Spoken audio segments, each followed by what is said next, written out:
I realized that if I start having that feeling, then I'm the one who can be proactive and be empowered to make a change.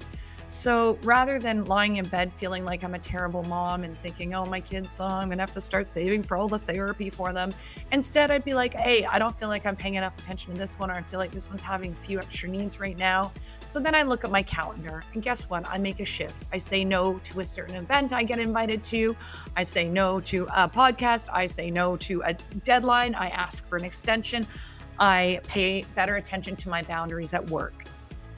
Welcome to the No Guilt Mom podcast. I am your host, Joanne Crone, joined here by the lovely Bree Tucker. Why, hello, everybody. How are you? I love this episode today, Bree, because we really dig into guilt and how our guest doesn't let it affect her, which I find fascinating. I think that it was a very fantastic conversation about boundaries, expectations, and the benefit of having your kids back to back to back to back. Yeah, which would be exhausting, honestly. And hey, before we get into today's episode, can you do us a favor? Can you go review us on Apple Podcasts? It really helps us get the word out about No Guilt Mom. And every time we see a review, it just lights our faces on fire. That's not the best image, but you get the idea. Lights Yeah. lights up our smile. I don't know, but it's very heartwarming, and it's great to hear what you guys think of the podcast, and it helps us as well coming up with our content coming forward. Yeah, and you could even say Joanne mixes metaphors and she needs to stop if that's in your review. Mixes metaphor. Well, I was going to say and then lights your face on fire. That's how it goes. That's how it goes. Faces on fire. Yeah, it's not the best. And Brian needs to stop singing so close to the mic. No. Those are the things. Well, without further ado, we want to introduce you to Julie Cole, who you will know because she's the co-founder of Mabel's Labels.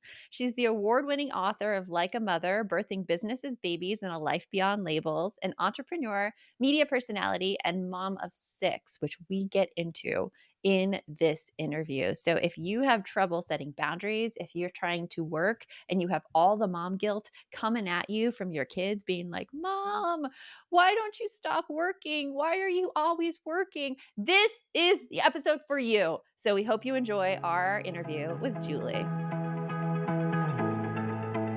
You want mom life to be easier.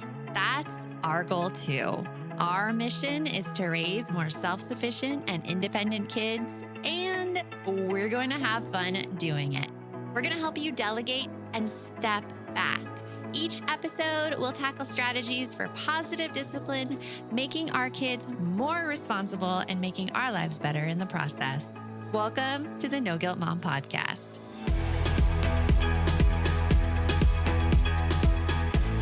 It's how it goes. It's how it goes. Welcome, Julie, to the No Guilt Mom podcast. When I first met you a few years ago, and I was like, oh my gosh, she's the lady who created Mabel's Labels. Because Mabel's Labels was like on everything for my daughter. I mean, she's 15 years old now. Everything. I remember distinctly the little pink label on her lunchbox with the heart and like the writing. And so you're an icon, Julie. Welcome to the podcast. I love it. Well, I appreciate you being a customer. And yeah, I mean, meeting you and a bunch of the crew there at Mom 2.0 years ago.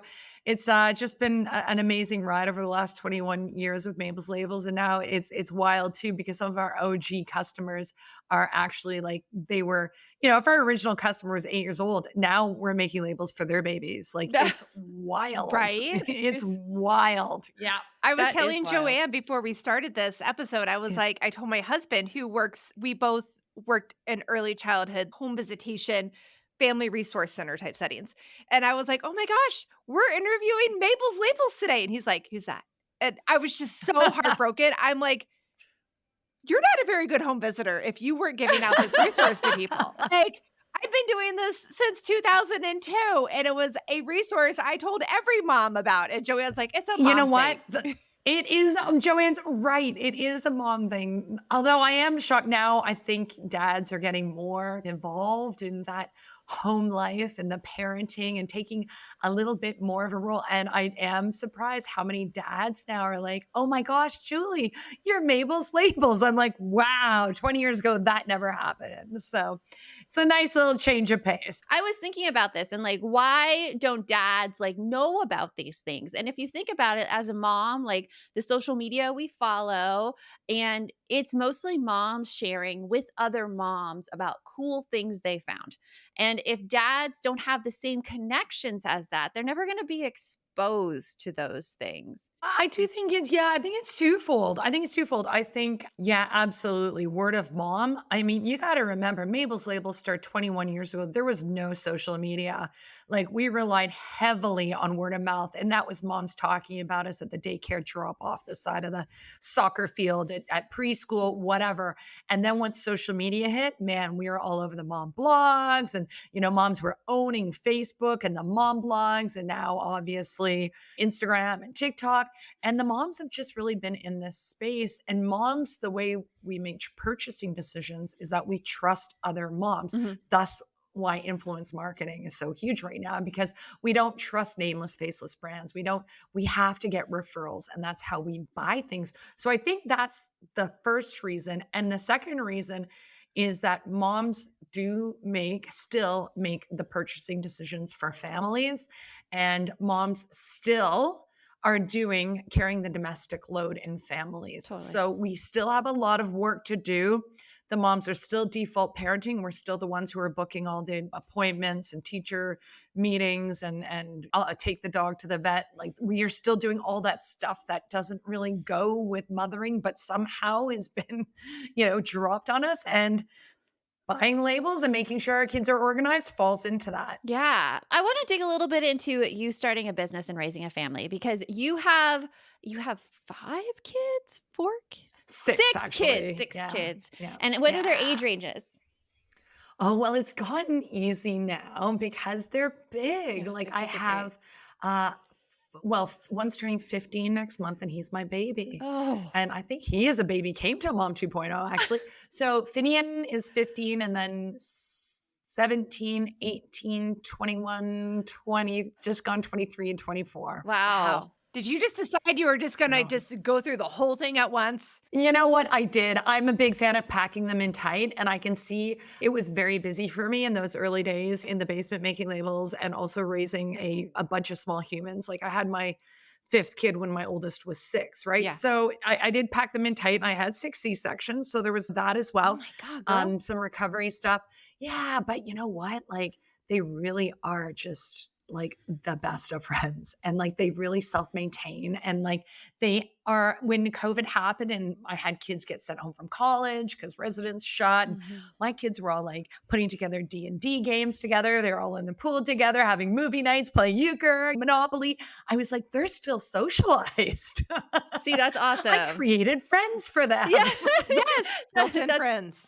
That's such an awesome thing. I was like, finally, here's why I had the 6 of them. COVID. As opposed to them poking each other. Mommy's breathing on me. Mom, she's touching my snap. Oh, there was a lot of that. There was a lot of that too, believe you me. Yeah, but starting a business, especially with kids at home, like it's rough. It's tough, especially when a lot of the domestic load is dumped on moms and the moms are at home. I always get mad at those questions asked of moms, like, how do you do it all? Because dads are never asked that question. But at the same time, a lot of times in the home, dads are set up with kind of, I call it the luxury of leaving home to like go to outside work. What did it look like when you were starting the business? Were you the one home and was your partner at work, or what is that? So, a couple of things I do want to mention, because you really make a good point around the double standards. And I know I would ask Daddy when he would go in like to an event for work. He has a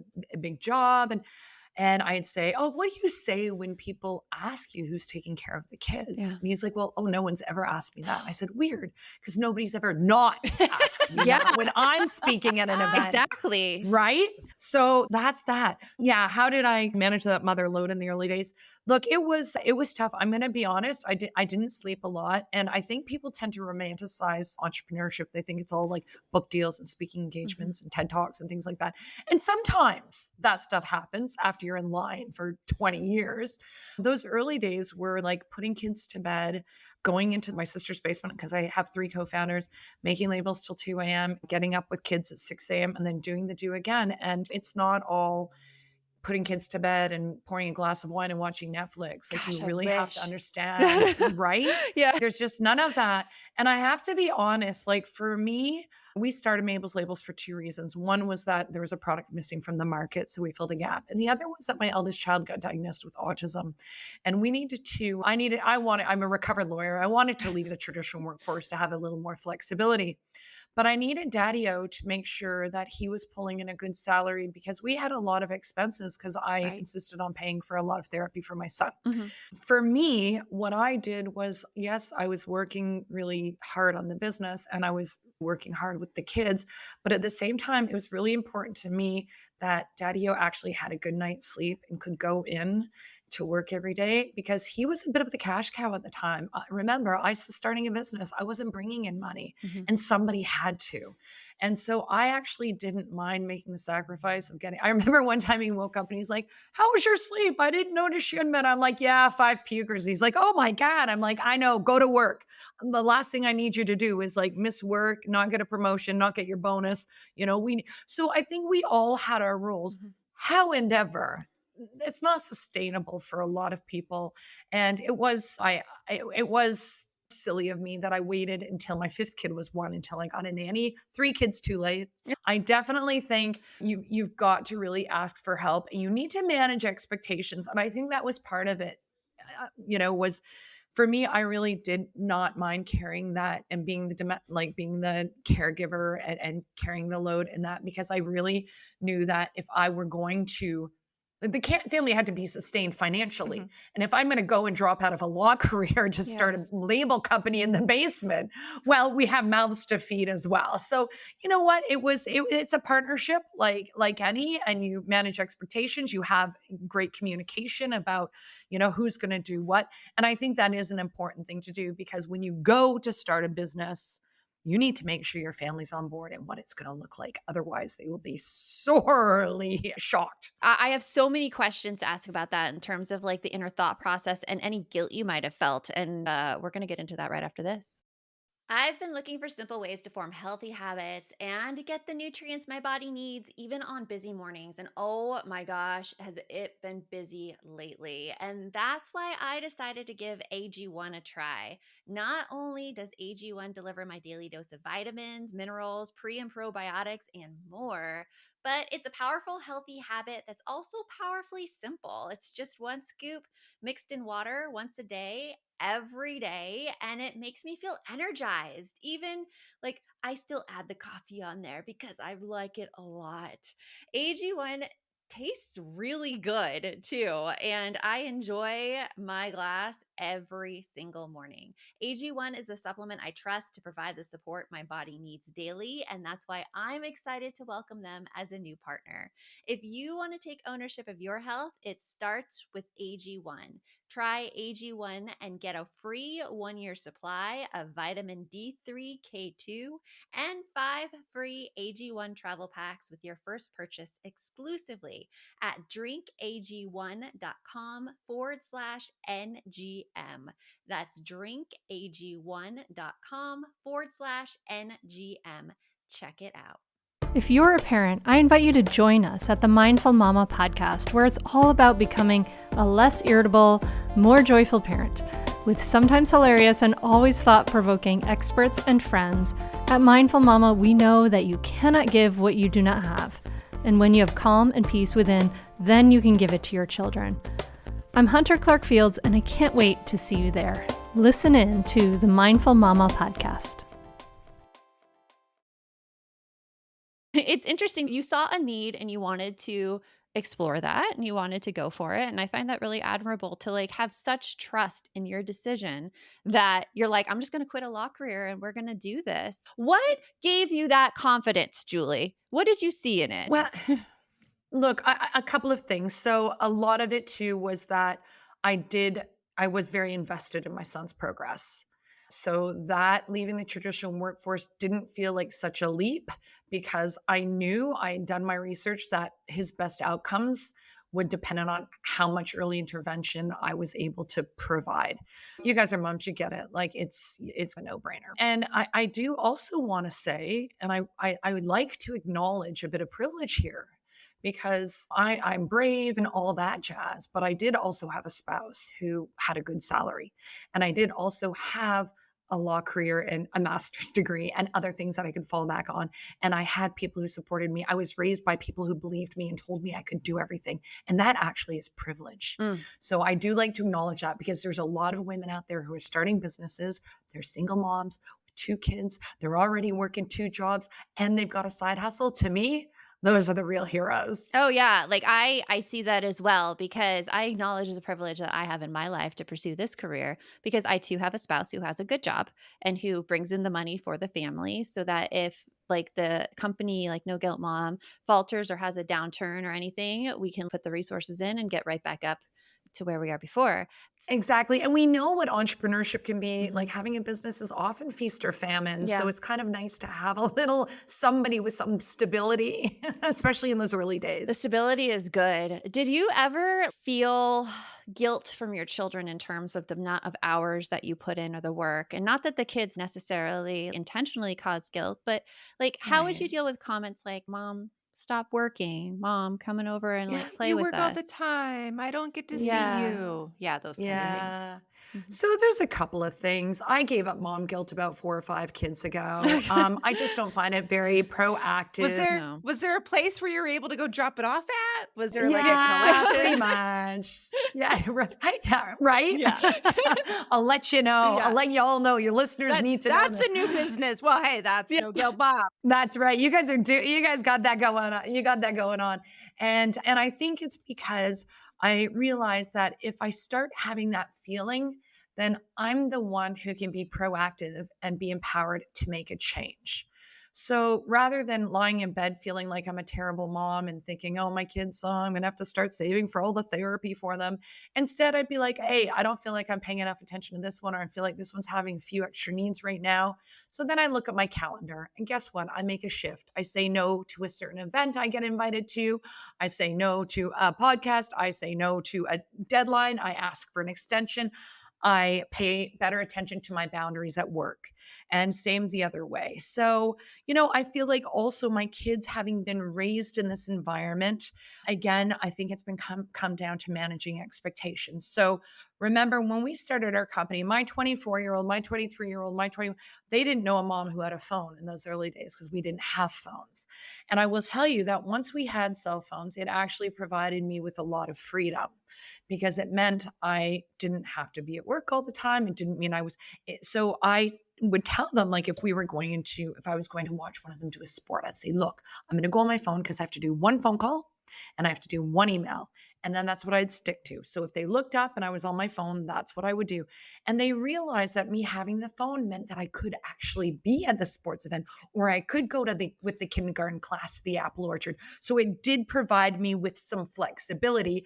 Although all that has to be managed. And I think we all have had that guilt creep in when we're like, we're on our phones too much. But come on, again, that's in our power to put some boundaries around that. And we just need to do it. Yeah, it's all about the feeling and it's all about how you're feeling about the activity. And you can take other people's feelings into account, but they don't necessarily drive your actions. So, like the whole cell phone thing, I view my cell phone also as a great device. And there are some times where I notice work creeps in and starts stressing me out on the cell phone. And that's where I'm like, oh, throwing this across the room because that's not making me feel good right now. Right? It's really like just choices and there's no cut and dry answer. That's why it gets me so mad when like people are like, Mom, stay off your phones. I'm like, dudes, stop. Just stop. Yeah. Well, Yeah, because sometimes but it is around, again, like the managing expectations. Let them know what to expect. Okay, and maybe our family, and I do try to role model it. It's like, no phones go to the table or no phones go when we're having family meetings or no phone, just like at work, like we don't bring our phones into the boardroom when we're having a meeting.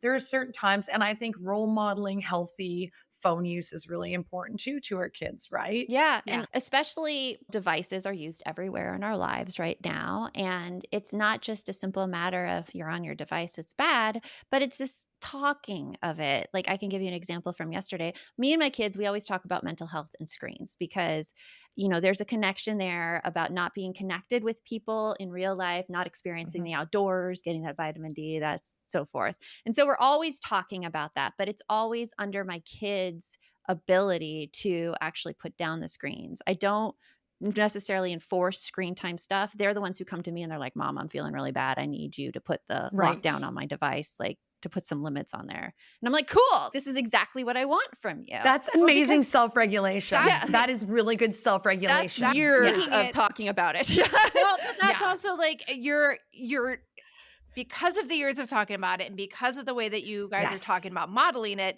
they are now going to be able to go away, leave your home, and not need you to be the one that takes care of all of it for them. They're going to understand what they can do. They're going to, even if it turns into calling you from Yeah. college, Mom, I'm feeling bad about my screen time. Wasn't there something you used to do? What is that? Like, it's at least teaching them how to be able to be aware of that and moving forward, which isn't that like our whole goal as moms? That's our whole goal. And it's also, I think, to your point, like they're like, oh, this isn't making me feel good at the Mhm. moment. And I think that's the whole thing with mom guilt too. Yes, I say if you start, it's not necessarily a bad thing.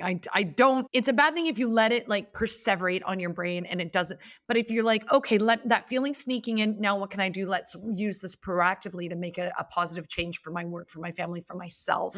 Then that's okay. It's just a feeling like any other. But yeah, you can't let that rule your life and be like, I'm a terrible mother. That's just useless. That's so interesting. And where's the dad guilt, I right? know, Where's the where is dad guilt? But it's so interesting seeing it like that, like switching mom guilt around to be like, okay, it's a feeling that tells you that maybe you're not happy about something and you want to change something. And it's time to really dig in and figure out what that is. I know once a month, and it's always like corresponds with my cycle, I get this horrible Yeah. mom guilt feeling, the shame, this I'm a horrible mother. It lasts for a day. And like yesterday I was feeling it and I'm like, okay, what day is it? Okay. This is the All day. makes sense now. This is the day I need to go take care of myself and rest and Right. give myself some self-compassion, whereas nothing really needs to change. It's just that I am needing a lot more care and love right now. And seeing mom guilt like That's that. great. instead That's of That's you that's give. great self-awareness. That's great self-awareness. I also think it's really important for us in this time to realize, I think a lot of the mom guilt creeps in because we see what we think other people are doing on social media. Mhm. You're like, look at that influencer. Why are her kids always clean? Why are her kids eating Kraft dinner 3 times a week? They are. She's just not posting about it. So Mhm. I always try to remind other moms that, remember, it's the highlight reel, man. Like you're just seeing what, and and you need to curate your list. If you have a list, if you're following people that make you feel not well or let that mom guilt, unfollow, curate a list that's good for your mental health. Yeah, I think that's so important. And I know that throughout the years, Julie, I bet you've learned a lot of lessons about entrepreneurship and motherhood. And I want to hear them right after this. When it comes to raising kids, there's so much to consider. Things like, what do we feed them? When do we feed them? How do they sleep? What does it look like to raise kind kids? How does their nervous system work? How do I keep myself calm? What are my triggers? There's so much that comes into play, and we are distilling all of that information for you at Voices of Your Village podcast, where we bring experts in the field of early childhood and education and psychology and across the board so that you don't have to comb the internet for information. You get to show up and hang out and have shame-free, judgment-free conversations and insights into what it looks like to raise kind, empathetic, emotionally intelligent humans. I'm Alyssa Blask Campbell. I have a master's degree in early childhood education. I'm a mom of 2, and I am walking this journey right alongside you doing this work. Come hang out with me at Voices of Your Village, and we can dive into real conversations with actionable tips. I'm Margaret. And I'm Amy. And together we host the podcast, What Fresh Hell? Laughing in the Face of Motherhood. Margaret, I would say you're sort of a where are my keys kind of mom. Correct. Sometimes a where are my kids kind of mom. Well, you're aiming more of a, we were supposed to leave 35 seconds ago, Mom. I mean, touche. In each episode of What Fresh Hell, we come at a topic from our usually completely opposite perspectives. I bring the research. And I bring kind of the gimlet eye. Like, is that research really going to work, people? And almost 10 million downloads later, we're still laughing. We also talk to experts in the parenting field, plus parents with stories we can all learn from. We make each other laugh, we challenge each other's assumptions, and we have what we think is the best parenting community on the internet. Check out What Fresh Hell, Laughing in the Face of Motherhood, wherever you listen to podcasts. So, Julie, over the years, you have probably learned some ways to balance this entrepreneurship, running your own company, along with being there for your kids and being involved. What would you say to a mom who's struggling right now, balancing the workload versus the family? Yeah. I'd say you need to say no a lot more to people, to your kids and at work. I'll give a few examples of what I do. I was actually just telling somebody about this yesterday because it's just real. If my kid came home from school today and said, Mom, I need 24 cupcakes for tomorrow, I would laugh. Are you new here? Have we just met? Never going to happen. In fact, they would know never to ask. Around here, my mantra is your lack of planning does not constitute my emergency. Bree says that. Yes. A coworker that would say that to me all the time because she would be like, Bree, you got to stop putting everybody else's problems as a priority for you. Mhm. Exactly. So, those sorts of things, it's just a natural consequence. Like I'm actually not going to bake the cupcakes at all, but I'll pay a baker to do it and they'll pay me to make their labels. Everybody stay in their lane. Yeah. Do what you're good at. But I say no to them about a lot of things and things like, if they forgot their lunch at home, like I wouldn't bring it to them Mhm. because nobody's had scurvy yet. They're fine. They can find a brother with an apple. And the thing is that I would spend my life not being productive, but chasing 6 kids around for forgotten items. So to me, it's not a punishment. It's a natural consequence. I'll be like, oh, dude, that is such a drag. Let's work out a little, maybe I can do a visual for you in the mornings to double check that everything's in your backpack. Mhm. So I'll help them and I'll feel sorry for them, but I'm not going to save them. Yeah. So if they forget their gym clothes, they sit out on the bench. If they forget their homework, maybe they stay in at recess and do it again. If they forget their project, they get a B instead of an A. That's life, man. That's how that goes. So I find that when I protect and treat myself with the respect around productivity, so do they. And again, they don't see it as punishment. They're just like, yeah, it's a drag. That's what happens, right? Yeah. So saying no to them and also including them in things like moms always have these big to-do lists. What's your do not do list? Maybe you don't have to make dinner every night. Mhm. Maybe a 13-year-old can make dinner. Maybe your 6-year-old can unstack the dishwasher. There's a lot that these kids can be doing to pitch in. You don't have to do all the things. And I'm very similar at work. I've got boundaries. Of course, I'm always there to help, but give me a little bit of notification so I can book you in so I don't spend all my time getting interrupted.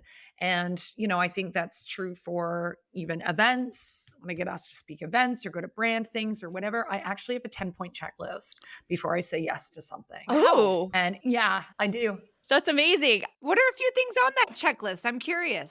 So it would be like, is the event or is where I'm going, what I'm doing? Are there people in the audience that are worth connecting for my business? Are there people there who have communities that can bring Mabel's labels to their business? Are there people there who are possibly going to do a great collab with their baby product and my baby product? They're maybe non-compete, but same market.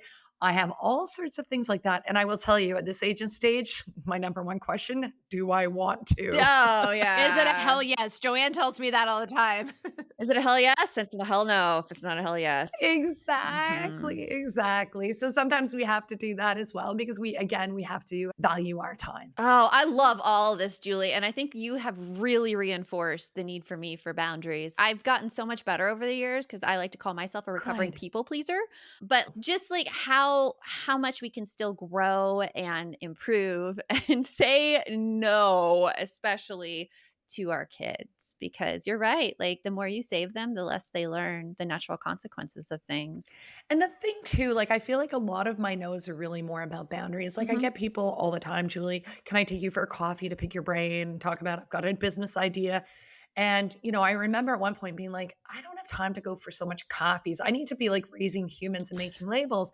So instead, what I did is I set up like a half day every 6 or 8 weeks, and people can book me for 40-minute sessions. And then I feel like I'm giving back, which I love because I love to share and I love hearing what new entrepreneurs are doing and what their thoughts. I don't want everybody reinventing the wheel. If I can make the journey easier for somebody, I will. But if they can't make it, I won't say, oh, it's okay, I'll see you the next day. I'll say, you can book me in the next 6-week session. That is genius. I like that a lot. It's not actually a no. Yeah. It's a boundary, right? I'm still helping, but I'm still getting my stuff done. Because you know what? You're not making their lack of planning a priority for you. You're my emergency. Exactly. Exactly. Well, Julie, thank you so much for coming here and sharing all of your wisdom. Where can people go and find you? So, of course, they can check out Mabel's Labels at mabelslabels.com. And if you want to hear about me or order my book or read my stuff or see me in media, you can go to mabelslabels.com/Julie Cole. Awesome. Well, we will talk to you later and definitely see you in a few weeks. Thanks for having me. Let the universe come to you, Brie. We were just talking before we got on this outro. Brie had something really great to say about this episode, and then it just left. I did. And then I was pointing out other things. Like, I loved how she talked about what's on your do not do list. And oh, I remembered. It came back. You trusted in the universe. There you go. See, okay, so this is just for people listening. This is like the ADHD brain in real life. This is what it's like working with Brie all the time. That sounds like working with me. I understand the ADHD. Sometimes I'm like, Brie, it's time to go on. And she's okay. Yeah, I can do it. I got it. So no, that one thing we talked about a lot is about the mom guilt, right? And about how much it really does tear you apart when your kids are like, Mom, you work all the time. You're always on your computer. You're always on your phone. And I hear that a lot. Mm-hmm. Right? But here's the thing that I think about a lot with it. And maybe it's because of the way that my family dynamic is. But if that's all that they know, if that's all that they've ever seen, then yeah, I could see that is their perspective, that mom's always on her phone. She's always working, this, that, and the other, always got 15 things going on. What they don't realize, because they haven't had the other experience of a parent that can't leave work, can't come to school, can't come to your recital, can't bring the lunchbox, can't volunteer for the field trip, like all of those things that. And I don't mean it in a bad way, people. I'm just trying to articulate that, like, all those things that they take for granted because they don't know the life without it. Yeah, I know. I agree with you. It's right. It's the same way I see with my kids who get mad at us for quote unquote yelling at them. Yelling at them in our house is like, I'm really unhappy this happened right now. That's our yelling. That's what they refer to as yelling. And it took a while, and it took like being actually some of their teachers explained, showed them exactly what yelling was. And they're like, Mom, like, this is not cool. Like, that person's crazy. I'm like, they are crazy. You're right. That's yelling over there. This is sane person expressing their emotions of displeasure. Yep. like we have very that we have that conversation in our house all the time. And I do think it's funny because I am I wouldn't even call myself a recovering yeller. I tend to raise my voice a lot. I get very, very impassioned about things. And you know that, like, my emotions are real big. A part of, I think, being loud in my case is having been the youngest of 5. Like, I had to be loud to be heard in my household. And that just always stayed with me. Now, my husband, Miguel, is very soft-spoken. You know this. So if that man even remotely raises his voice, I will even be like, whoa, whoa, whoa, what's going on here?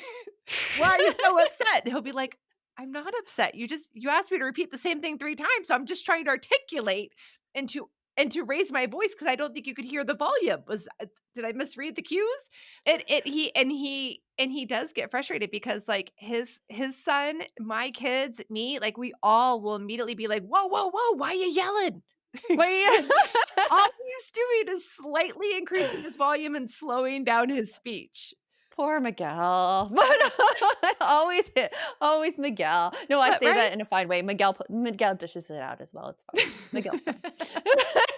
He's doing fine over there. But I can understand because, like, yeah, like he'll say, like, how his kids, like, growing up, his son would be like, why are you yelling? And he's, I don't think I'm yelling. And then he's Yeah. like, It's all about reflecting perspective. reflecting back on his life and his family with 5 siblings. Yeah, that's not yelling. No, but I agree with you on the mom guilt and stuff when kids say those things because they're only seeing what they see maybe in sitcoms or because we really Yeah, don't have that much of an insight into people's homes, like their real right. homes. We see if there's influencers on YouTube, especially a lot of the teen influencers my daughter watches, you see this kind of fake version where everyone's happy and everyone's lovely because the camera is going. And it's not real life. It's Yeah. not like how people actually interact with each other. And that's something to keep in mind during this skill. I Yeah. do love all of Julie's boundaries and saying no and stuff because I feel like I am very easily pulled into other people's problems and I immediately want to help and fix it and solve it. And that causes me so much more stress in the long Okay, and run. I'm going to open the curtain here a little bit for listeners. So, people that have been listening to us for a long time know that we have known each other for a long time. We met when our daughters were in kindergarten. So, we Mhm. are legitimately friends. But that boundary gets funky when we're working sometimes because I'll be like, we'll be talking about work, right? And I'll start telling you about my personal life and da da da da. And then all of a sudden, we're off on this other tangent. And it's hard when you have relationships with people that are multifaceted in different ways. It So, is.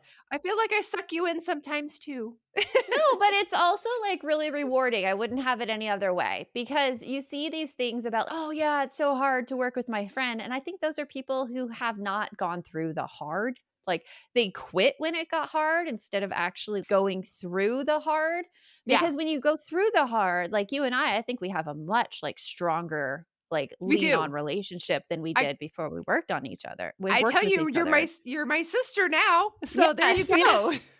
Yeah, and I think it's with anything, like, you go through the hard with people instead of quitting, and you see, like, there's a lot more wonderfulness on the other side of it. There's Right. a lot more wonderfulness on this other side of struggle, so I just have to say that, and what helps is listening to other people go through it, so that's why we're so open about it with us, Bree. I love listening to Armchair Expert with Dax and Monica because they will talk about fights they had and how they got through it, and Yeah, it's did very you say, easy. like, they had one where they weren't talking to each other for a while, For like except a for month, on the and they're still podcast? doing their show. Yeah, and you like it's just how human beings work, and there's nothing wrong with it. There's nothing wrong with conflict. I grew up in a house with very little conflict, and so I was very conflict adverse, not realizing that actually conflict is the way you don't have those feelings inside of you where you just become resentful and angry and mad at everyone because you won't talk to them about things. That's why there's no conflict because nothing's talked about. I just saw, like, a TikTok where there was, like, a comedian that was talking about that. She was like, "Yeah, my friend," I was like, "Don't you ever have fights with your husband?" And she's like, "Yeah, sure, I do all the time. Like, just yesterday, we had one, and he said this." And I went, "Okay, so you see, when you say that, I feel like what I'm hearing from you is that you were saying this about me." And then the husband Mhm. was like, "Oh, no, no, that's not what I meant at all." And the comedian's like, "Yeah, that's not how a fight goes on in my house. My house, exact same situation." I'd be like, "Oh, so I'm a crappy wife now? Well, why'd you marry me? Well, why am I Yeah. here even?" And then this huge fight starts. So yeah, Yeah. yeah, it's It's all about it's talking about it. it's so funny because I just visited my cousin in, Portland over the weekend, and I haven't seen him for a while, but we're really close in age, like 2 years, and him and his sister, who is 3 years younger than him, and then my sister, we were like a group of 4 growing up. Like, it was always great seeing them because we just all played together, and because of our age differences, I actually played with my little sister, who's 7 years younger, because they filled in the gaps. So it was like Oh, cool. having 4 siblings. Anyways, we growing up together with the same childhood, we started talking about all these things we were seeing and things going on with our family. And we have quite the family secret going on. That's Ooh, I can't wait think to have a conversation post recording on this one. there, there's a family secret. It's not like secret. It's like there was some drama. There was some drama in our family, and we don't know the causes of the drama, but we saw it growing up, a Uh-huh. lot of it. And I won't divulge it here. Maybe I need to write a work of fiction. I'll write a work of fiction with some Ooh. characters and like divulge it in there with characters. But and then my mom would be like, "Joanne, what?" No, but a lot of stuff came out. And we were actually like, my husband prepared us all old fashions, and we had 2 old fashions that night. So there was a lot of stuff that I came out. was gonna say that's when the good conversations come out. Yeah. And we had fun. It was good. It was cleansing. It was so funny because we were like calling, like I was calling my mom and I'm like, "Mom, And I had her on speaker. Mom, is this true? And like, she's like, who told you that? And I'm like, Mom, why didn't you ever tell me this? And my mom's like, who, me? I'm like, mother, just tell me if it's true. And she's like, yes. I'm like, okay, thank you. I love you. I'll see you this weekend. Bye-bye. And then we were like calling my sister on speakerphone and we were getting her into it. It was Oh my so God, funny. I have the best juicy news. Yeah, Yes. it's really, it was fun. It was fun. But it's all about talking with each other and Yeah. getting those things out because things were weird and we had no idea how weird they were. So, That's crazy. yeah. That's Mhm. crazy. So yeah, so hopefully this episode and the other thing too that I didn't even mention, I don't think, was that like I was like so upset with my husband because he didn't know who Mabel's labels were, which then started a whole secondary conversation about how it's a mom's thing. Moms worry about that kind of stuff. And as someone else who was also in childcare for some time too, I very much appreciate Julie's work with Mabel's labels. It helped us out so much over the years. Yes. It's fantastic. But yeah, Yes. hopefully you loved this episode as much as we did. And go review us. Yes, and you're going to go review us. us. Yeah, you Go heard us review at the us. beginning. Share it with all of your friends. Help us get No Guilt Mom podcast out into the world because the more guilt we take away from women, the more powerful women can be. So remember, the best mom's a happy mom. Take care of you. And we'll talk to you later. Thanks for stopping by.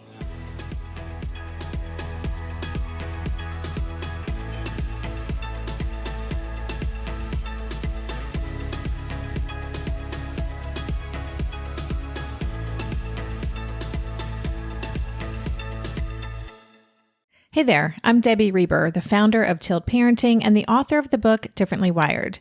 The mission of Tilt is to change the way neurodivergence, whether that's having a learning disability, having ADHD, being gifted, autistic, or some combination of all of the above, is perceived and experienced so differently wired kids and the parents like us raising them can truly thrive. On the Tilt Parenting podcast, I get to talk with authors, therapists, educators, and parenting experts who are committed to this mission. I ask the questions my listeners are most curious about when it comes to supporting our kids. And in turn, my guests share strategies for challenges, out-of-the-box ideas for navigating school, best practices for therapies, tips for advocating, and so many thoughtful insights on what it really takes to help our kids grow up feeling seen and respected so they can create awesome lives for themselves. I know that raising a differently wired kid can feel overwhelming and isolating, but I promise you, you are not alone, and it can feel so much better. If you're on this parenting journey, come listen to Tilt Parenting. Together, we can shift this paradigm and show up for our exceptional kids with hope, possibility, and joy.